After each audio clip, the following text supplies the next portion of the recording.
साथियों नमस्ते, आप सभी का हार्दिक स्वागत अभिनंदन करता हूं। मित्रों, आज हम एक ऐसी शख्सियत के साथ बातचीत कर रहे हैं जिनके माध्यम से आपको जीवन में निश्चित रूप से प्रेरणा मिलेगी। और मेरे साथ खड़े हैं श्री अशोक कुमार। नमस्ते। आप झुंझुनू सूरजगढ़ से हैं साथियों, और प्रथम श्रेणी हिंदी जो शिक्षक भर्ती परीक्षा है उसमें आपका अंतिम चयन हुआ है। मैं इनके उज्जवल भविष्य की कामना करता हूं।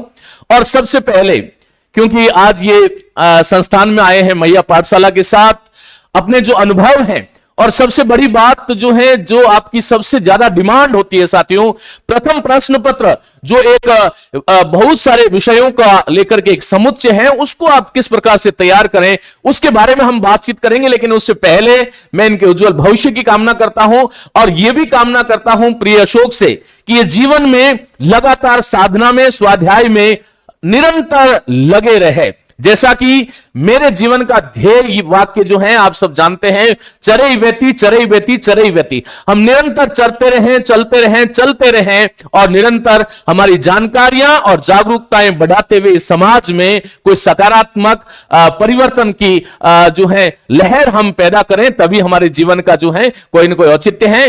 तो आइए मित्रों, सबसे पहले जो है आप सभी के सहयोग से मैं आमंत्रित करता हूं हमारे शैक्षिक प्रबंधक जो है श्री किशोर और राजेंद्र नेतृत्व की जो है पुष्पमाला से जो है अशोक का स्वागत करें, और इनके जीवन में आगे ये लगातार बढ़ते रहें, चलते रहें, इसके लिए बहुत बहुत अनंत शुभकामनाएं। राजेंद्र नेतृत्व जो है वो स्वागत कर रहे हैं। मित्रों, एक शिक्षक के जीवन में सबसे बड़ी बात, एक शिक्षक के जीवन में सबसे बड़ी चीज होती है और वो होती है लेखनी, जिसके माध्यम से हजारों हजारों जिंदगियों को बदलने वाला है अशोक। और इसी उम्मीद के साथ में इनके भविष्य में ये लेखनी इनके पास सदैव रहे, इसी आशा के साथ मैं जो है बहुत आनंद और आह्लादित होते हुए प्रिय अशोक को यह समर्पित करता हूं कि जीवन में इस लेखनी के माध्यम से ये एक प्रतीक है जिसके माध्यम से आप हजारों विद्यार्थियों की जिंदगियां बनाएंगे। चलिए मित्रों, तो मैं आपका बिना समय लिए कुछ बातें, कुछ सार्थक बातें, जिसके माध्यम से ये मेरा युवा वर्ग जो है, जो प्रथम श्रेणी या द्वितीय श्रेणी या किसी भी प्रकार की जो तैयारी कर रहे हैं, वो प्रेरित हो, और उसके लिए मैं यहां अशोक के साथ जो है वो बातचीत शुरुआत करता हूं। मित्रों, पहला प्रश्न जो कि स्वाभाविक है, और वो मेरा यह है कि मैं जैसे कि इनसे बात कर रहा था, इनके जीवन में घनघोर विपरीत परिस्थितियां का सामना इन्होंने किया है। मैं संक्षेप में इनसे यह जानना भी चाहूंगा कि वो कौन सी परिस्थितियां थी जिनसे लड़ा। इस संसार में कोई भी व्यक्ति ऐसा नहीं होता जिसके प्रतिकूल परिस्थितियां नहीं आती, लेकिन उन परिस्थितियों को, प्रतिकूल परिस्थितियों को किस प्रकार से इन्होंने मैनेज किया। और प्रथम श्रेणी ये जो शिक्षक जिसमें आज ये अंतिम चयन होकर के मेरे जो है साथ खड़े हैं, वो जो सपना जो था, वो जो प्रेरणा जो थी, वो कहां से मिली। अब मैं आगे का जो संचालन है और जो संदेश है वो आप तक पहुंचा रहा हूं प्रिय अशोक के माध्यम से। अशोक। फर्स्ट ऑफ ऑल सबको नमस्ते। मैं अशोक कुमार फ्रॉम झुंझुनू सूरजगढ़ से बिलोंग करता हूं। मेरा शैक्षिक जीवन बहुत ही कठिन परिस्थितियों से गुजरा है। मेरे माता पिता बिल्कुल से अनपढ़, मेरे परिवार में आज तक कोई बीएड नहीं कर पाया। मैंने मेरी जो 10th की जो शिक्षा थी वो 2003 में, सीनियर मैंने 2005 में किया। मेरा परिवार एक ऐसा परिवार रहा है कि सीनियर करने के बाद में मेरे पापा ने कहा कि अब आगे पढ़ाई नहीं करनी है, लेकिन मैंने ये कहा कि नहीं, मुझे पढ़ाई करनी है, मैं पढ़ना चाहता हूँ। लेकिन कॉलेज की फीस अफोर्ड नहीं कर पाया, और मैंने स्कूल में पढ़ाना शुरू कर दिया 2006 में। ग्रेजुएशन साथ साथ चलती रही। 2011 में मैंने बीएड किया। 2011 में रीट का एग्ज़ाम हुआ, वो मेरे से क्लियर नहीं हुआ, और हकीकत ये है मेरा क्लियर आज तक नहीं हुआ। रीट क्लियर नहीं हुआ। रीट क्लियर हुआ मेरा 2021 में। अच्छे मार्क्स थे उसमें, मेरे 124 नंबर थे। भर्ती रद्द हुई, एक आघात सा लगा कि जीवन में फर्स्ट टाइम एक जॉब मिलने वाली थी, लेकिन उस जॉब से मैं वंचित रह गया। शायद उस समय मैंने सोचा कि मेरे जीवन में कुछ अच्छा लिखा हुआ है। मेरे कुछ साथी थे, फर्स्ट ग्रेड लगे हुए हैं, थर्ड ग्रेड भी लगे हुए हैं, लेकिन मैंने थर्ड ग्रेड को इतनी प्रायोरिटी नहीं दी। अब की बार मैंने फर्स्ट ग्रेड को प्रायोरिटी दी, क्योंकि स्टार्टिंग से सीनियर क्लास में पढ़ाते हैं, जूनियर सीनियर में पढ़ाते हैं, तो हमेशा ये रहा था कि लगना है तो स्कूल लेक्चरर लगना है। और आज उस मुकाम पे मैं पहुंच पाया। जो सपना मैंने देखा था वो सपना मेरा पूरा हुआ, लेकिन उसमें भी कुछ चीजें ऐसी हुई मेरे साथ। अब कई लोग तो कहने लग गए थे कि स्कूल ड्रॉप कर दो, तैयारी नहीं हो पाएगी, लेकिन मैंने स्कूल में पढ़ाते हुए, हमारे झुंझुनू में स्कूल था एक नवलगढ़ पड़ता है, वहाँ मैं पढ़ाता भी था, वहीं रहता था हॉस्टल में। सुबह 8 बजे से लेके शाम को 4 बजे तक पढ़ाना, और फिर 4 बजे बाद में किस प्रकार से मैंने उस टाइम को मतलब आगे बढ़ाया कि कैसे हम तैयारी कर पाए। रात को 8 बजे लगते थे हम पढ़ने के लिए। एक और था मेरे साथ में, उनका भी सिलेक्शन हुआ है वाणिज्य विषय से, हम ग्रुप में स्टडी करते थे कि रात को 8 से लेके रात को 2 बजे तक पढ़ना। सिर्फ 3 घंटे सोता था मैं, लेकिन एक जुनून था कि लगना है, जॉब लगना है।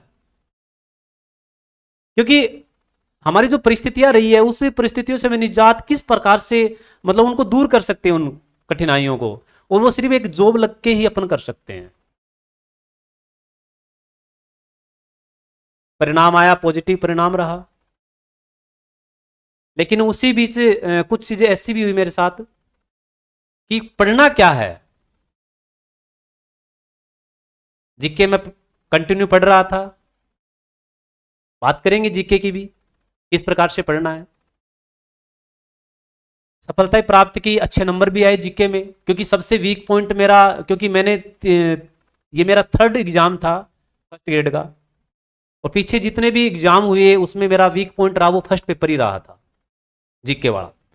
साथियों, ये आज का जो संवाद जो आप लोग सुन रहे हैं, ये विशेष करके जो प्रथम प्रश्न पत्र है जो फर्स्ट ग्रेड का, उसके बारे में हम लोग बात कर रहे हैं। देखिए, पहली चीज तो जो अशोक ने ये बात बताई कि शैक्षिक पृष्ठभूमि कोई मायना नहीं रखती, और ये बात सत्य है कि इस संसार में बहुत सारे लोग ऐसे हैं जिन्होंने अपना एक नया मुकाम बनाया जो पारिवारिक स्टेटस और परंपरा के रूप में उनके पास कुछ नहीं था। दूसरी बात यह है कि ये जो अंतः प्रेरणा जो होती है वो व्यक्ति के पास स्वयं होती है। इसने कहा कि मैं 3 घंटे जो है वो नींद लेता था। हालांकि मैं इस बात से थोड़ा सा सहमत नहीं हूं, मुझे लगता है कि नींद तो पूरी लेनी चाहिए, लेकिन ये वैयक्तिक, क्योंकि मैंने इसलिए इनके बारे में कोई बात नहीं करी कि आपको बोलना क्या है।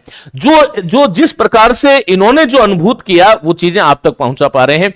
तो मित्रों, एक प्रश्न जो है, अगला प्रश्न मैं जो है अशोक से करूंगा कि मैया पाठशाला जो है उससे आप कैसे जुड़े, क्या प्रेरणा आपको मिली, और उसके माध्यम से आपको क्या सहयोग मिला, वो आप विद्यार्थियों को बताइए। मैया पाठशाला से मेरा सीधा संपर्क नहीं हुआ था। अजय जी हैं, गंगानगर से हैं, मेरी कंटिन्यू बात होती रहती थी उनसे। मैंने उनसे पूछा कि सब्जेक्ट को कैसे स्ट्रॉन्ग करें। फिर उन्होंने मेरे को नाम बताया मैया जी का, कि आप मैया जी की क्लास ज्वाइन कर लो आप। और मैंने ज्वाइन की। वास्तव में मैंने आज तक जितना भी पढ़ा उसमें सबसे अच्छा मुझे लगा, मैटर अच्छे थे। व्याकरण मैंने पढ़ा सर का, बहुत अच्छा व्याकरण है। हिंदी साहित्य का इतिहास मैंने पढ़ा, बहुत ही अच्छे, मतलब जितने भी पढ़े वहां से, क्योंकि टाइम मेरे पास कम था, लेकिन जो टाइम निकाला ना, उस टाइम के अकॉर्डिंग मेरे जो प्रश्न वहां से पुटअप हुए उस बुक से, वो सारे प्रश्न मेरे लगभग सही निकले। मैंने ज्यादा प्रश्न अटेम्प्ट ही नहीं किए, मैंने 120 के लगभग क्वेश्चन अटेम्प्ट किए, और 120 में मेरा मतलब एक्यूरेसी थी वो बहुत अच्छी थी। हालांकि गलत भी हुए, मैंने नहीं कहा कि मेरे सारे प्रश्न सही निकले, गलत भी हुए। अच्छा, एक बात बताइए, प्रश्न पत्र जो 2 हैं इसमें, फर्स्ट और सेकंड, बिल्कुल, उसमें फर्स्ट में आपने कितने किए थे और कितने सही हुए? ये बहुत महत्वपूर्ण बातें हैं साथियों, जो आपको आने वाला जो परीक्षा है उसमें आपको, क्योंकि एक सफल अभ्यर्थी के साथ संवाद मेरा हो रहा है, और उसके माध्यम से आप जान पाएंगे कि एक जो सफल अभ्यर्थी जो है उसकी रणनीति आखिर क्या होती है। जो प्रथम प्रश्न पत्र था उसमें कितने प्रश्न आपने किए? फर्स्ट पेपर में मैंने 47 क्वेश्चन किए, 47 क्वेश्चन किए और आपने। और कितने आते हैं इसमें? इसमें आते हैं 75 प्रश्न जो हैं वो इसमें आते हैं, और इसमें 13 सब्जेक्ट है, इसकी हम बात करेंगे। बिल्कुल। 47 आपने क्वेश्चन अटेम्प्ट किए थे। ओके, और इसमें से राइट कितने हुए थे? 40 मेरे एकदम सही निकले, 40 सही निकले थे, काट पीट Negative करके। निकालने मतलब मैं ये कह सकता हूं कि आपने करीबन करीबन जो है 42 प्रश्न आपके सही हो गए थे। बिल्कुल। तो देखिए, सबसे बड़ी बात एक ये जो आप लोगों को सीखनी चाहिए, जो मैं आपको हमेशा कहता हूं कि जब हम परीक्षा हॉल में होते हैं तो तमाम तरह की जो आध्यात्मिकताएं हैं वो हमारे साथ होती है, और हम बहुत सारी चीजों को लेकर के और अति मानव बनते हुए बहुत सारे प्रश्न कर देते हैं। ये भी सही हो सकता है, फिर हिसाब किताब भी वहां पर हम कर लेते हैं कि हमने 3 गलत किया है तो 1 नंबर का 1 क्वेश्चन जाएगा, तो ये ऐसा दुर्भाग्य हमारा नहीं होगा। इस प्रकार हम अति मानवीय दृष्टिकोण से उस प्रश्न पत्र का समाधान करते हैं, और वो कहीं ना कहीं बहुत नुकसानदेह होता है। 47 प्रश्न किए और लास्ट में 40 प्रश्न बच गए, इसका मतलब ये एक ऐसा आंकड़ा था साथियों जो एक सफलता दिलाने वाला था। जो सेकंड प्रश्न पत्र जिसको हम हिंदी कहते हैं, मतलब सब्जेक्ट का है, उसमें कितने प्रश्न आए थे? 150 प्रश्न इसमें आए। 150 प्रश्न में से आपने किए कितने थे? 120 प्रश्न किए। 120 प्रश्न किए थे। और ये देखिए संयोग है, जिस वक्त मैं प्रश्न पत्र समाधान करा रहा था, राजस्थान में सबसे पहले मैं प्रश्न पत्र समाधान कराने के लिए आया था, हिंदी फर्स्ट ग्रेड का मुझे ध्यान है, और उस समय मैंने ये कहा था कि 120 जिसने अटेम्प्ट किए हैं वो सही स्थिति में है। तो ये कहीं ना कहीं ये हमारा भी आकलन इस विद्यार्थी के माध्यम से हो रहा है कि किस प्रकार जो है प्रश्न। अच्छा, 120 में से कितने सही हुए आपके फाइनल कट ऑफ? जब आंसर की आई थी, फर्स्ट आंसर की आरपीएससी ने लॉन्च की थी, उस समय कुछ 9% डिलीट हो गए थे। लेकिन जब सर करवा रहे थे, प्रश्न पत्र हल करवा रहे थे, उस समय मेरे 102 के करीब बच रहे थे। लेकिन लास्ट में वो कुछ 9% डिलीट होने के बाद में मेरे 93.67 बचे थे। देखिए, बीच में बोलना चाहूंगा, 102 प्रश्न तब रहे जब आरपीएससी ने पहली बार जो है वो की जारी की थी, तो ये आंकड़ा कोई कम नहीं था। मैं कहूंगा कि 18 प्रश्न, अर्थात ये 102 तो कट पीट करके इसके बचे, लेकिन चूंकि उसके बाद में 9 प्रश्न डिलीट हो गए, तो फाइनल स्कोर क्या रहा था? 93.67। ये जो स्कोर है, इसका मतलब क्या हुआ कि 150 में से जो है 93.67 ये प्रश्न है। चूंकि उसमें नेगेटिव मार्किंग होने के कारण ये पॉइंट्स में चला जाता है, ये ध्यान रखिएगा। तो यूं कह सकता हूं कि 94% जो है इसके करीबन करीबन सब्जेक्ट में सही रहे। सब्जेक्ट की रणनीति जो है वो मेरे बहुत सारे विद्यार्थी आज आए हुए हैं। मैया पाठशाला में एक छोटा सा कार्यक्रम रखा है, 3 जिले जहां से करीबन करीबन 15-20 लोग सिलेक्ट हुए, उसमें से 8-10 लोग आज आए हुए हैं। उनके साथ मैं बात करूंगा। मैं अशोक से एक बात जानना चाहूंगा, और विशेष करके मेरी ये जो चर्चा है मित्रों, ये प्रथम प्रश्न पत्र को लेकर के है, और मैं चाहूंगा संक्षेप में आप जो चीजें जो महसूस कर रहे हैं, क्योंकि आप विद्यार्थी हैं, और विद्यार्थी जब भी कोई चीज कहता है तो वो विद्यार्थी के हृदय तक पहुंचती है। मुझे ऐसा लगता है आप मेरी बात से सब लोग सहमत होंगे। ये प्रथम प्रश्न पत्र जो है वो एक प्रश्न पत्र नहीं है, अभी तो मैं ये कहूंगा कि ये कई सारे विषयों का एक समुच्चय है, कई सारे विषयों का समुच्चय है। इससे पार पाना बड़ा दुष्कर है। क्या मैं सही कह रहा हूं? बिल्कुल। इससे पार जिसने पा लिया वो निश्चित रूप से उसकी नैया पार हो जाती है। मित्रों, मेरे ही परिवार में एक बिटिया जिसने संस्कृत में बहुत 90% सब्जेक्ट में 90% उसके मार्क्स जो थे, मैं अभी आपसे बात कर रहा था, लेकिन उसने फर्स्ट पेपर जो है उसका जो क्राइटेरिया 40% वाला था उसमें वो नहीं पहुंच पाई और सिलेक्शन से दूर हो गई। तो ये दोनों प्रश्न पत्र जो हैं उसके हम किस प्रकार से संतुलन बिठाएं, ये भी प्रश्न मैं आपसे नहीं पूछूंगा, आगे वाले किसी अभ्यर्थी से पूछूंगा। लेकिन चूंकि एक संक्षेप में आप ये बताइएगा, ये जो इसमें प्रश्न पत्र है, देखिए मैं यहीं से शुरुआत करता हूं। मैं बात कर रहा हूं जो फर्स्ट पेपर है जिसमें इतने सब्जेक्ट है, हिंदी है, और इसके साथ में जो है हिंदी है, और हिंदी के साथ में जो है वो अंग्रेजी है, हिंदी है, अंग्रेजी है, और इसके साथ में जो है गणित है। और मित्रों, इसी के साथ जो है वो विज्ञान भी इसमें आता है। ये 10-10 नंबर का पार्ट जो है वो यहां पर निर्धारित किया गया है। रीजनिंग है, और जो है समसामयिकी है। क्या है? समसामयिकी जो है वो इसके अंदर है, समसामयिकी है। और जो है 7वां, सही है ना? हाँ, 7वां जो है वो आपका जो है भारत का संविधान है। भारत का संविधान जो है वो इसके अंदर है, और राजस्थान का भूगोल है। राजस्थान का भूगोल जो है, ये एक एक पार्ट में मैं संक्षेप में जानना चाहूंगा प्रत्येक सब्जेक्ट के लिए क्या रणनीति थी, किस प्रकार के प्रश्न आए, कौन सा पार्ट कठिन लगा और उसमें कौन सी सहायक सामग्री यूज की, कोई टेस्ट सीरीज ज्वाइन करी, किसी ऑनलाइन प्लेटफॉर्म का सहारा लिया, वो सब बातें हम करेंगे। राजस्थान का भूगोल है और सबसे बड़ा पार्ट जो है यूं कह सकता हूं जिसको हम बोलते हैं राजस्थान का जीके, जिसमें आर्ट एंड कल्चर भी आएगी, इसमें इकोनॉमिक्स भी आएगी, इसमें सब जीके और जीएस लिख देता हूं, आप सब साथी जानते हैं। और इसी के साथ जो है वो भारत का इतिहास है, भारत का इतिहास है और जो है इसी के साथ जो है एक आपका शैक्षिक प्रबंधन जिसको हम स्कूल मैनेजमेंट कहते हैं। कुल मिलाकर के ये बड़े बड़े विषय जो है वो मैंने लिख दिए हैं। अब मैं अशोक से ही जानना चाहूंगा ताकि इनकी बात, और ये इसकी बहुत बड़ी डिमांड थी इसलिए मैंने अशोक को चुना, और अशोक ने क्योंकि एक बहुत सोची समझी रणनीति के तहत इस प्रश्न पत्र की तैयारी की है और इसलिए मुझे सबसे उचित जो है मार्गदर्शक के रूप में मैंने अशोक को चुना है इसके लिए। मित्रों, सबसे पहले हिंदी की बात करूंगा कि हिंदी जो है वो क्योंकि हिंदी सब्जेक्ट था तो हिंदी के बारे में मैं एक बार जो है इसके बारे में बात करने में कोई औचित्य नहीं रहता क्योंकि व्याकरण के प्रश्न आते हैं, ये आपने वहीं से कर लिए थे। अच्छा, अंग्रेजी में आपकी क्या रणनीति रही थी? अंग्रेजी में क्या रणनीति रही थी बताइएगा। मित्रों, मैंने अंग्रेजी के भी प्रश्न किए और मैंने अंग्रेजी के 5 प्रश्न किए, मेरे 5 सही निकले। 5 किए, 5 सही थे मेरे। उसमें देखो कई बार क्या होता है, कुछ हिंदी के स्टूडेंट होते हैं वो इंग्लिश को छोड़ देते हैं, ड्रॉप कर देते हैं इसको कि हमें नहीं करना है। लेकिन फिर भी मैं ये कहूंगा आपके पास 3 प्रश्न ऐसे आप कर सकते हो, और 3 प्रश्नों में एक तो देखो टेंस का प्रश्न आता है, डेफिनेटली आता है टेंस का प्रश्न, और हम पढ़ते आए हैं, क्लास से पढ़ रहे हैं, 9th में भी हमारे चलते थे, 10th में भी चलते थे। यहां से टेंस का जो प्रश्न होता है वो कभी गलत नहीं हो सकता अगर आपने पढ़ा हो तो, क्योंकि टेंस वो टेंस नहीं होते जो हमने पढ़ा है। लेकिन यहां क्या होता है, यहां इस टेंस में अपने को कुछ एडवर्ब मिलती हैं, और अगर वो एडवर्ब अपन कर लेते हैं कि ये कौन से टेंस की एडवर्ब है तो हमारा ये प्रश्न सही हो सकता है। तो ये ज्यादा कोई हार्ड टॉपिक नहीं होता है, आप कर सकते हो आराम से। अपन गलती ये करते हैं कि छोड़ देते हैं। अब देखो हमारे कुछ साथी हैं फेल भी हुए हैं, फर्स्ट पेपर में फेल हुए हैं, सब्जेक्ट में बहुत अच्छे नंबर थे सर, लेकिन वो जो 40% का जो क्राइटेरिया था वो पूरा नहीं हो पाया। और वो सबसे बड़ा कारण क्या था, हम इन प्रश्नों को छोड़ते हैं, और छोड़ते हैं तो फिर आगे प्रश्न कैसे कर पाएंगे अपन। तो यहां से एक तो टेंस का प्रश्न आप कर सकते हो, दूसरा एक पैसिव का प्रश्न आता है, ये हर बार आते हैं। जितने भी फर्स्ट ग्रेड हुए हैं आपने देखा होगा, जितने भी फर्स्ट ग्रेड हुए हैं आज तक ये प्रश्न आए हैं। यहां से टेंस का प्रश्न भी आया है, पैसिव वॉइस का प्रश्न आया है। आप पैसिव वॉइस को अगर आप एग्जाम की तैयारी कर रहे हो और नेक्स्ट फर्स्ट ग्रेड आ रही है, अगर आप पैसिव वॉइस को करते हो तो आप 2 दिन में पैसिव वॉइस कर सकते हो। 2 दिन का टॉपिक है, प्रश्न एक आना है, डेफिनेटली आएगा।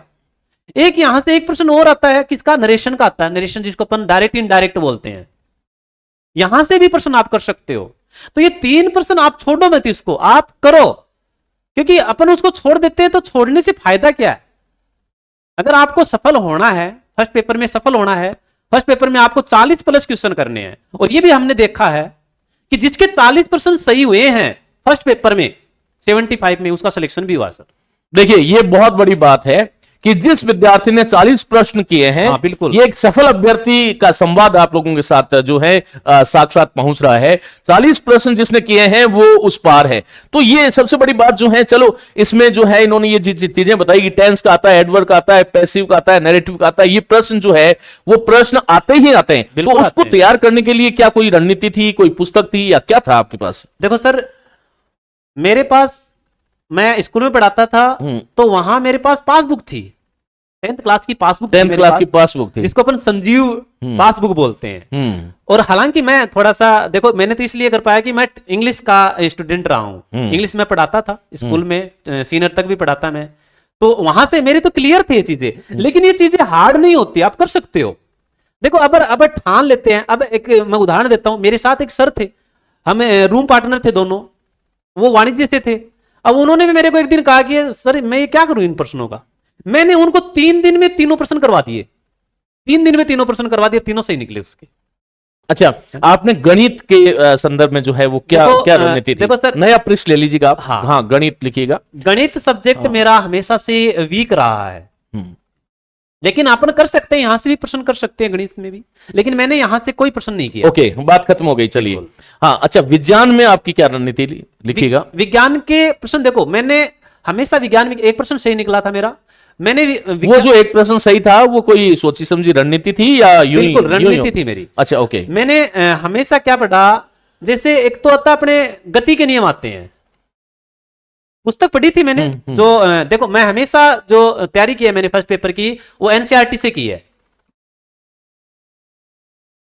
मैंने विज्ञान को जो 9th और 10th क्लास की जो बुक चलती हैं उनको पढ़ा मैंने, और वहां से वो एक प्रश्न निकल गया था मेरा, एबेसिक अमल का, एक पादप हार्मोन का एक प्रश्न आया था, वो मेरा निकल गया था सही। इसको मैंने इतना ज्यादा नहीं पढ़ा था साइंस को, लेकिन वो मेरा एक बाय चांस मान सकते हो, लेकिन हो गया था। उसके बाद में अपन बात करते हैं रीजनिंग की।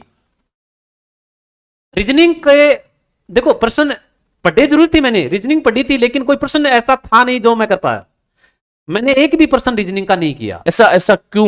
मतलब क्या था कि आपने कुछ अलग पढ़ा था? मैंने एक तो देखो ब्लड रिलेशन वाला प्रश्न पढ़ा था मैंने, क्योंकि ब्लड रिलेशन का प्रश्न ही नहीं आया अबकी बार। एक सीक्वेंस का प्रश्न होता है एबीसीडी वाला प्रश्न, एक वो प्रश्न भी नहीं आया था, इसलिए मैंने उस रीजनिंग के प्रश्न को अटेम्प्ट ही नहीं किया। पढ़ा जरूर था मैंने रीजनिंग, लेकिन वो प्रश्न ही नहीं आए, तो फिर उसको नेगेटिव में जाने की हमें आवश्यकता नहीं है, क्योंकि फर्स्ट पेपर अब की बार जो 40% वाला था वो भी थोड़ा सा एक भय भी लगता था, उस भय की वजह से मैं नहीं कर पाया। हाँ, ये देखिए, पिछला जो इंटरव्यू हिना कोसर के साथ मैंने लिया था, मैंने आपको कहा था कि 2020 आजकल मैच जो नया प्रारूप जो क्रिकेट का है उसमें जो है बैट्समैन बहुत खुल करके खेलते हैं और 200-200 रन बन जाते हैं, लेकिन टेस्ट मैच जो है उसमें क्योंकि पूरे विकेट की एक वो होती है कि बाध्यता की, जब तक वो होता है तो दबाव आने के कारण जो है मुझे लगता है कि रन नहीं बना पाते। सबसे बड़ी बात यह है कि जो ये बैरियर जो लगता है उसको हम दिमाग में भी बैरियर लगा देते हैं, और हमें लगता है कि ये 40% बहुत बड़ी चीज है, और हमारा अवचेतन मन कहीं ना कहीं उसको बार बार जो है अटैक कर रहा होता है कि 40% बनाना है, 40% बनाना है, और उसके कारण हम कहीं जो है वो पीछे रह जाते हैं। तो इसके लिए क्या कोई विद्यार्थियों को संदेश देना चाहोगे कि इसके बारे में क्या सोचना चाहिए विद्यार्थियों को? देखो, जब ये 40% वाला जो बैरियर्स है, इसमें एक चीज तो देखो, अपने को प्रश्न अगर आ रहे हैं ना तो वो प्रश्न करने ही है। कई बार क्या होता है, अपन ना प्रश्न को छोड़ मतलब टिक कर देते हैं, फिर अपने डाउट ही होता है यार ये प्रश्न सही है या गलत है, तो ऐसे प्रश्न छोड़ने नहीं चाहिए मेरे को। अगर अपने को 2 ऑप्शन आ रहे हैं तो वहां आप कर दो, वहां आपका 50-50 हो जाता है। तो अगर अपने मान लो 70-75 प्रश्न आ रहे हैं और अगर 45 के अगर करीब पहुंच रहे हैं अपन प्रश्नों में, अब देखो आप अगर प्रश्न 30 ही कर रहे हो तो फिर वहां से आप पास कैसे हो पाओगे? अच्छा अशोक, एक बीच में बात करूंगा कि आपने अभी तक कितनी परीक्षाएं जो है वो दी है? देखो, रीट तो जो स्टार्टिंग से जो रीट हुई थी वहां से तो मैं चल ही रहा हूं कंटिन्यू। मैंने जो पहले शुरुआती मैंने बताया था कि आज तक मेरा रीट क्लियर नहीं हुआ था। रीट मेरा क्लियर ही नहीं हुआ 2000। मैं आजकल कहता हूं कि जो रीट क्लियर कर लेता है उसको आईएएस भी क्लियर कर सकता है। बिल्कुल बिल्कुल ना, वो ऐसा कुछ हो गया है। अब देखो, कोरोना जब आया, मैं आपको थोड़ा सा मेरा और एक्सपीरियंस बताता हूँ, थोड़ा संक्षेप में बताता। कोरोना आया तो मैं प्राइवेट स्कूल में पढ़ाता था, छुट्टियां हो गई थी, हम घर बैठे थे, मतलब बेरोजगार हो गए थे। फिर एक माइंड में एक ही चीज आई मेरे कि अगर हमें अपने इस बेरोजगारी से निजात पानी है ना तो हमें तैयारी करनी पड़ेगी। हालांकि पहले मैं इतनी तैयारी नहीं कर पाता था। जब कोरोना आया तो कोरोना में मैंने घर छोड़ दिया, कोरोना में घर छोड़ दिया। रीट की एग्जाम उस समय पास थी हमारे, और उस रीट की तैयारी मैंने इतनी की कि मतलब 4 महीने मेरे पास थे, 4 महीने, और 4 महीने में मैंने जीके पढ़ा। सब कुछ जो पढ़ना था वो जीके ही पढ़ना था मेरे को। और इस 4 महीने के दौरान जो मैं पढ़ पाया, उस समय मेरे रीट में 124 नंबर आए थे सर। फर्स्ट टाइम मेरी रीट क्लियर हुई थी 124 नंबरों से। और अब वो सिलेक्शन होना ना आना वो तो अलग बात थी, रिजल्ट ही नहीं आया तो क्या का सिलेक्शन। उसके बाद में मैंने ये सोच लिया कि क्या पता हमारे लिए कुछ अच्छा लिखा हो। मैंने फर्स्ट ग्रेड की तैयारी शुरू की थी फरवरी में। हालांकि फर्स्ट ग्रेड में दे चुका था पहले भी, 2016 वाली भी दी थी मैंने, 2020 वाली भी दी थी, लेकिन सबसे जो मेरा वीक पॉइंट रहा था वो फर्स्ट पेपर ही रहा था। अगर ये फर्स्ट पेपर उस समय मेरा हो जाता इतना, तो मैं शायद उसी समय लेक्चरर बन जाता। चलिए, एक प्रश्न और है कि हर एक विद्यार्थी की ये समस्या रहती है, क्योंकि मेरे घर में कई बच्चे हैं जो प्रतियोगी परीक्षाओं की तैयारी कर रहे हैं। हमारे साथ तो ऐसा अवसर नहीं था क्योंकि हमने 1-2 एग्जाम दिए थे। लेकिन ये होता है कि हमने पहली बार यही सोचा था, लेकिन फिर हमने ए ऑप्शन सोचा था, देखो ये टिक भी कर रखा था, लेकिन वहां गोले में भी भर दिया। क्या ऐसी समस्या से बचने के लिए कोई उपाय है? क्या करना चाहिए, बस संक्षेप में बताओ। एक बार अगर आपने सोच लिया, माइंड में आ गया ना, आपको वही प्रश्न करना है। ओके, चलिए बस इतना ही उत्तर मुझे लेना था। तो ये समसामयिकी जो है, इसको लेकर के थोड़ा सा विद्यार्थी बड़े आतंकित रहते हैं, जिसको हम करंट जीके कहते हैं। उसकी क्या रणनीति रही है और कौन सी पुस्तकें कोई सहारा लिया इसके लिए, या कोई जो है वो ऑनलाइन प्लेटफॉर्म का सहारा लिया, या आपकी जो जनरल अवेयरनेस जो थी उसमें पत्र पत्रिकाओं का क्या योगदान रहा, पुस्तकों का क्या योगदान रहा, और जो सोचा था उसको कैसे पढ़ना चाहिए विद्यार्थी यहां पर, क्योंकि बड़ा सागर है, तो इसमें कैसे उसको वो छोड़े और कैसी कौन सी चीज पढ़े, ताकि ये प्रश्न जो है बड़े महत्वपूर्ण होते हैं। शायद 10 प्रश्न आते हैं, 10 प्रश्न आते हैं। तो 10 प्रश्न जो है, देखो 40 प्रश्न कुल करने हैं, और यदि 10 प्रश्न का ये बहुत अच्छे से मैटर, और ये कोई दुर्लभ वस्तु नहीं है, तो इसको कैसे तैयार किया आपने और क्या स्ट्रेटेजी रहनी चाहिए? बस मैं 1 मिनट का उत्तर जानना चाहूंगा। देखो, अपन बात करते हैं समसामयिक, जिसको अपन करंट बोलते हैं, करंट जीके। एक चीज तो ये ध्यान रखनी है अपने को कि बहुत सारी चीजें नहीं पढ़नी अपने को। जो वर्तमान में अपने 2-3 महीने में जो घटना घटित हुई है, 2 महीने में, मैं तो ये मानता हूं कि 2-3 महीने में जो घटना घटित हुई है, अब जैसे मान लो अपना एग्जाम अक्टूबर में था, अगर आप सितंबर का भी नहीं, आप अगस्त तक का पढ़ रहे हो। मैंने सिर्फ अगस्त तक का पढ़ा था, मैंने ज्यादा नहीं पढ़ा, बहुत ही कम, शॉर्ट एंड स्वीट पढ़ा मैंने। देखो, जो पुस्तक का सहारा ले रहा हूं मैं। 1 मिनट, तो ये जो 2 महीने का जो था, उसमें क्या ये 2 महीने का जो पढ़ा उससे पुराना 6 मंथ पहले का कोई प्रश्न नहीं था? नहीं, 6 महीने पहले का नहीं था इतना। तो ऐसा हर एक परीक्षा में तो नहीं होता? हर एक परीक्षा में नहीं होता, लेकिन अब की बार जो प्रश्न आया था हमारे, अच्छा, ये कोई संयोग था आपने संयोग कि आ गया था। हाँ, जैसे 2020 वाली जो फर्स्ट ग्रेड हुई थी, उसमें 1 साल पहले तक का। तो मैं थोड़ा संशोधन ये करना चाहूंगा कि क्योंकि देखो, मैंने हजारों विद्यार्थियों के साथ ये मेरी यात्रा रही है, लेकिन मैं आपसे इसलिए कहलवाना चाहता हूं क्योंकि आपने जो वास्तव में जो रणनीति अपनाई वो मेरे विद्यार्थियों तक पहुंचे। उसका उद्देश्य ये है संवाद का। साथियों, कम से कम 6 से 7 महीने का जो करंट जीके जो है उसको बहुत अच्छे से तैयार करना चाहिए, चाहे वो राष्ट्रीय स्तर का हो या राज्य स्तरीय हो या वैश्विक स्तर का हो। फर्स्ट ग्रेड की तैयारी कर रहे हैं तो अपने को राष्ट्रीय स्तर के तो पढ़ने नहीं, राष्ट्रीय स्तर, इसमें तो राजस्थान जीके आएगा। पर कई बार क्या होते हैं, लोग स्टैटिक्स में घुस जाते हैं, इकोनॉमिक्स में भी घुस जाते हैं, इकोनॉमिक्स के प्रश्न ही नहीं आते हैं। इकोनॉमिक्स के तो फर्स्ट ग्रेड के फर्स्ट पेपर में समसामयिक के प्रश्न ही नहीं आते हैं। अपन पढ़ते हैं, फालतू की चीजें पढ़ते हैं, उन चीजों को नहीं पढ़ना चाहिए। स्पोर्ट्स के प्रश्न आते हैं, पक्का प्रश्न आता है स्पोर्ट्स का, अब की बार भी आया था, ठीक है। उसके बाद में अपने लिटरेचर के भी प्रश्न आते हैं। लिटरेचर के प्रश्न का मतलब समझ लो, साहित्य से संबंधित प्रश्न आ जाता है। जैसे अब की बार भी एक महाबली वाला एक प्रश्न पूछा गया था, ठीक है ना, वो एक प्रसिद्ध प्रश्न था एक, ठीक है। उसके बाद में अपन बात करते हैं, जैसे स्पोर्ट्स का गया, अब पॉलिटिक्स के भी प्रश्न, राजनीति के प्रश्न भी इसमें करंट में जोड़ देते हैं। जैसे आप योजनाएं मान लो, राजस्थान की योजनाएं हैं, योजनाओं के भी प्रश्न आए थे। अब क्या आपने भी देखा होगा, हमने भी पढ़ा था, बिल्कुल अच्छी योजनाएं जितनी पढ़ी थी मैं हकीकत बताता हूं, मैंने करंट के 8 प्रश्न किए। 8 में कितने आए थे? 10 प्रश्न आए थे, 8 में से मेरे 7 प्रश्न सही थे। अच्छा, इसके लिए फिर तो कोई पुस्तक का सहारा लिया था? पुस्तक का सहारा लिया था। देखो, मैं बताता हूं, मैं हमेशा मुमल पढ़ता हूं, एक तो मुमल पढ़ता हूं, और एक हमारे शेखावाटी में एक प्रसिद्ध आजकल चल रही है, ठीक है, नाथ पब्लिकेशन। नाथ पवन बवरिया की वो हैं, ओनर हैं उसके। नाथ पब्लिकेशन पढ़ा मैंने।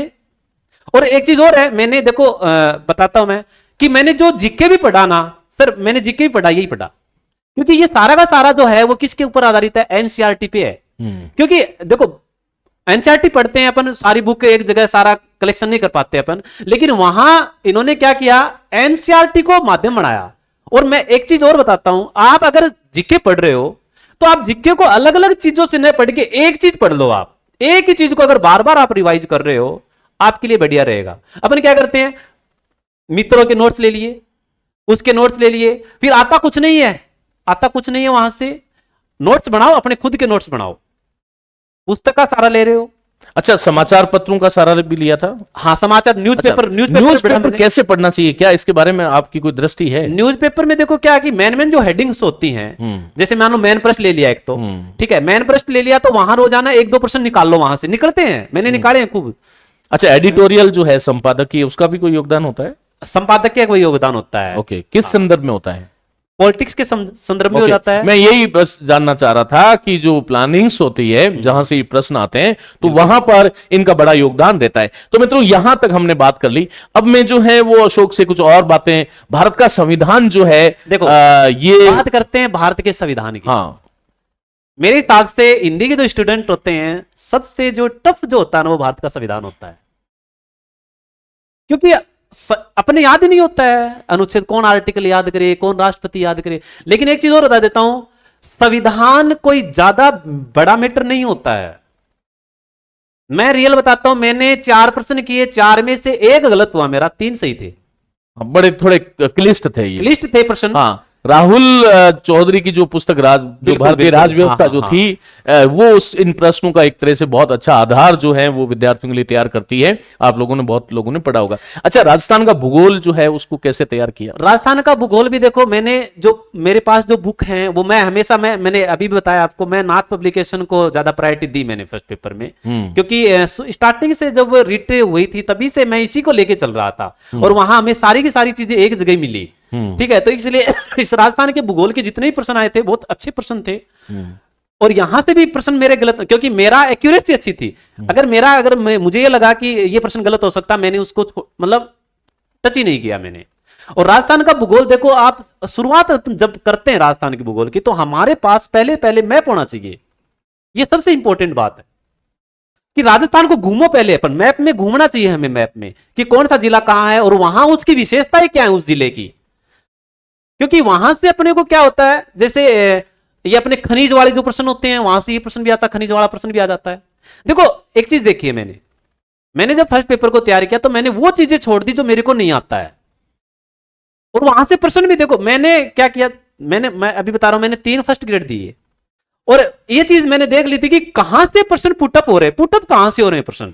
सबसे बड़ी बात यह है कि मैंने पिछले साक्षात्कार में कहा था, महाजनो ये न गता सपंथा। बिल्कुल, अर्थात जो हमारे जो पूर्वज गए हैं, पूर्वज का मतलब क्या हुआ, 3 प्रश्न पत्र इन्होंने दिए हैं, तो पिछली बार जो पूर्वज होते हैं उनके लिए पूर्वज हो गए, तो वो किस रास्ते पर चलते हुए जो है अपनी सफलता को उन्होंने प्राप्त किया, वो बहुत महत्वपूर्ण है। और किसी भी सब्जेक्ट को साथियों जब आप पढ़ते हैं, मैं उसमें आपको ये कहना चाहूंगा, अशोक के शब्द हैं, और वो ये है कि उसमें आपको ये देखना है कि कौन से एरियाज हैं जहां से जो है वो प्रश्न जो है उठाए जाते हैं। आमतौर पर जैसे साइंस में इन्होंने एक बताया कि भाई न्यूटन के जो गति के नियम है, 3 नियम है, और वो वहां से प्रश्न तो आता ही आता है। तो उसको एक बार जो है जब आप किस सब्जेक्ट को छोड़ भी रहे होते हैं तो वहां से आपको देखना चाहिए।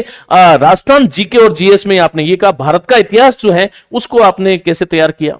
भारत के इतिहास की अपन बात करते हैं, देखो मैंने जो पुस्तक भारत के इतिहास को लेके चली, मैंने पनोरमा को पढ़ा, मैं भी बता रहा हूं पनोरमा। लेकिन देखो कई लोग क्या होते हैं, पनोरमा को पढ़ नहीं पाते हैं। किस लिए नहीं पढ़ पाते हैं? क्योंकि वहां जो वर्ड्स होते हैं ना, फॉन्ट होते हैं, वो एकदम छोटे होते हैं, इसलिए हम, और वो फिर मैटर भी ज्यादा देते हैं। तो भारत का इतिहास की भी यहां से कुछ प्रश्न, देखो मैं बताता हूं कहां से प्रश्न बनता है। यहां से अपन बात करते हैं मुगलों की, मुगल काल की, यहां मुगल काल का एक प्रश्न पक्का बनता है।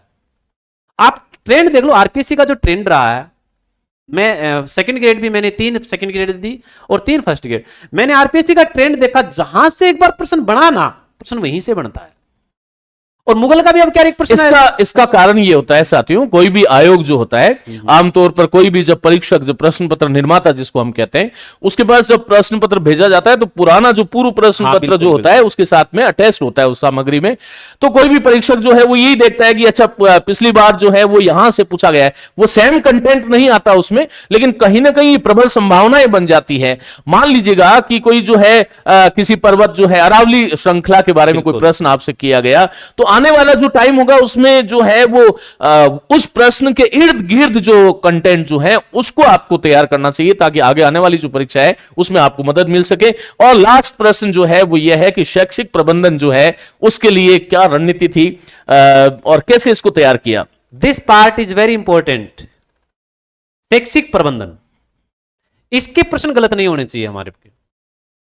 मार्केट में बहुत सारी पुस्तकें मिलती हैं, अवेलेबल है शैक्षिक प्रबंधन की, लेकिन यहां से मैंने क्या किया, मेरे कॉलेज में जब मैंने बीएड किया था, वहां उसमें ये टॉपिक चलते थे शैक्षिक प्रबंधन वाले, और यहां से मैंने जैसे ही इस पुस्तक को पढ़ा तो मेरे को बहुत ही मतलब एक सहायक के रूप में हुई है। वैसे मार्केट से भी मैंने एक पुस्तक खरीदी थी, ये इनकी नाथ वालों की चलती है मैनेजमेंट की भी, और वहां से प्रश्न 7 लगभग प्रश्न आए थे। और यहां से जो देखो अपने जो संस्थाएं होती है ना, संस्थाएं राजस्थान की जो संस्थाएं होती हैं, जैसे स्वास्थ्य शास्त्री संस्थाएं हैं, राजकीय संस्थाएं हैं, और उनको जब अपन बार बार पढ़ेंगे तो प्रश्न देखो, अब की बार मैनेजमेंट के प्रश्न भी जो पिछला जो ट्रेंड रहा था वही ट्रेंड रहा था। अब की बार भी कोई ज्यादा 15% आने चाहिए थे, लेकिन अब की बार इन्होंने क्या कर दिया, 10% ही निकाल दिए। हालांकि 15% आते तो मैं भी मानता हूं कि यहां से मेरे 40% ना हो, मेरे 45 भी हो सकते थे, मेरे प्रश्न गलत नहीं हुए थे, ठीक है। तो यहां जो मैनेजमेंट का जो प्रश्न है, शैक्षिक प्रबंधन, ये देखो हमारे काम भी आएगा, जैसे अपन टीचर बनेंगे तो भी काम आएगा चीजें। तो और यहां से शैक्षिक प्रबंधन में जो सरकारी जो योजनाएं हैं, शिक्षा से संबंधित जो योजनाएं हैं, उनको अगर बार बार अपन पढ़ेंगे, ठीक है, तो ये प्रश्न हमारे गलत होने वाले नहीं होते, क्योंकि फिक्स होते हैं, प्रश्न आने हैं। अच्छा, एक प्रश्न और है कि ये जब इतने ग्रुप ऑफ सब्जेक्ट है अशोक, तो मैं आपसे ये जानना चाहता हूं कि क्या इसमें विद्यार्थी की ये कोई बाध्यता है कि वो सारे ही करे, सारे सब्जेक्ट, या मान लो कि एक सामान्य मैं ही हूं जैसे, और मुझे जो है वो गणित में भूत नजर आता है, तो क्या मुझे गणित को छोड़ देना चाहिए, या उसमें भी कोई ट्राई करना चाहिए कि हाँ ये इसमें कुछ तो कर लूं मैं? देखो सर, मैं मेरा बताता हूं, मेरे को भी भूत ही लगता है मैथ, लेकिन मैंने इसको ट्राई नहीं किया। अगर थोड़ा अगर अपने को है टच में, अगर मान लो आता है, तो हमें कोशिश करनी चाहिए, क्योंकि वो कहते हैं ना कि बूंद बूंद से घड़ा भरता है। क्योंकि जीके एक ऐसा चीज होता है, फर्स्ट पेपर एक ऐसा चीज होता है, अगर आप करोगे ना, कोशिश करोगे, तो मतलब हार्ड नहीं होती है चीजें, लेकिन वो क्लियर तो अपने को करनी पड़ेगी ना। अगर नहीं आता कोई बात नहीं है, लेकिन नहीं आता तो आपको दूसरे सब्जेक्टों में भी आपको स्ट्रॉन्ग बनना पड़ेगा। क्योंकि अगर वहां छोड़ दिया और आपने मान लो आपको भारत का इतिहास नहीं आता, तो आप तो ये भी कहोगे मेरे को तो भारत का इतिहास भी नहीं आता है, तो इसको छोड़ोगे नहीं ना आप, तो करना तो पड़ेगा। तो इसलिए मान लो आप मैथ को अगर वीक मान रहे हो, लेकिन वहां मैंने आपको जब इंग्लिश के जो प्रश्न बताए थे ना, मैथ की बजाय आप इंग्लिश कर लेना, हो जाएगा तैयार। क्योंकि वहां से अगर रीजनिंग को छोड़ दिया, इंग्लिश को छोड़ दिया, साइंस को छोड़ दिया और मैथ को छोड़ दिया, तो वहां से अपने प्रश्न कितने छूट गए? 20% छूट गए। और 20% छूट गए, अपने पास बचे कितने हैं? 55 बचे हैं अपने पास। 55 में कितना कर पाओगे?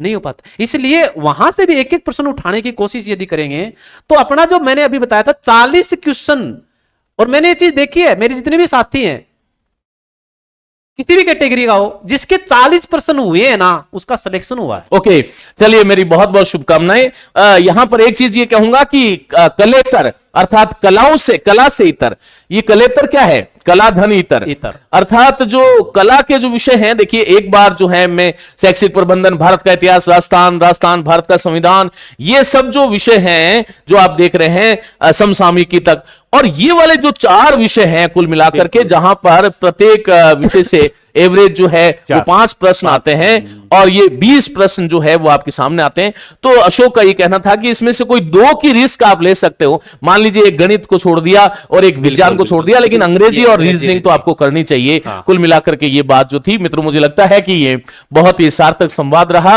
और अशोक के उज्जवल भविष्य की महिला पाठशाला संस्थान के माध्यम से मैं अनंत अनंत शुभकामनाएं प्रेषित करता हूं। और विद्यार्थियों के लिए यदि कोई संदेश है आपका, तो आप जो है जरूर विद्यार्थियों को दीजिएगा। और मैं ये भी चाहूंगा कि एक बार ये भी बताएं कि आगे का जो लक्ष्य है वो आपके जीवन का क्या निर्धारित है, क्योंकि जीवन जो है वो रुकने का नाम नहीं है साथियों। हम निरंतर चलते रहें, निरंतर चलते रहें, चरई वेती जो हमारा सूत्र है जीवन का, उसमें हमें कभी थकना नहीं है, कभी हारना नहीं है। तो आगे का जो लक्ष्य है उस पर कोई काम है, या वास्तव में जो है वो यहीं तक जो है तुम्हें आना था, और अब ठीक है गुरुजी आप आशीर्वाद दो, हम हिंदी पढ़ा देंगे। हिंदी तो आगे भी पढ़ानी है, लेकिन कोई आगे लक्ष्य है तुम्हारा? देखो, मैं एक चीज आपको कहना चाहता हूं कि मैंने पहले बताया, मेरा ग्राउंड मैंने बता दिया, बैकग्राउंड मैंने मेरा बता दिया। मेरे मतलब जो वार्ड है वहां से आज तक कोई डायरेक्ट स्कूल लेक्चर नहीं लगा। एक तो वो मेरा सपना था, वो मेरा पूरा हुआ। अब मेरा नेक्स्ट जो सपना है, देखो आरएस की एग्जाम हुई है अभी, हालांकि कुछ नंबरों से हम रह गए हैं। मेरे 87 नंबर बने थे सर, 91 मेरिट रही थी। मैंने सोचा था कि आरएस से क्लियर करेंगे अब की बार, लेकिन वो कुछ परिस्थिति ऐसी रही, एक तो रिजल्ट नहीं आया, आरपीएससी ने इतना डिले कर दिया था, एक वो मानसिक तनाव वो भी था। लेकिन अभी जो मेरा नेक्स्ट स्टेप है वो अभी कॉलेज लेक्चरर का है, कॉलेज लेक्चरर की तैयारी कर रहा हूं मैं। तो मैं जो है अशोक को पहले से ही सहायक आचार्य जो है वो उस ये जो परीक्षा है उसमें फिर से एक बार जो है ये महिला पाठशाला का एक सच्चा सपूत और सच्चा विद्यार्थी बनकर के मेरे साथ आएगा, ऐसी मैं खूब शुभकामनाएं देता हूं। नेट है आप? हाँ, नेट है। ओके। जब नेट परीक्षा उत्तीर्ण है तो कोई बैरियर नहीं है।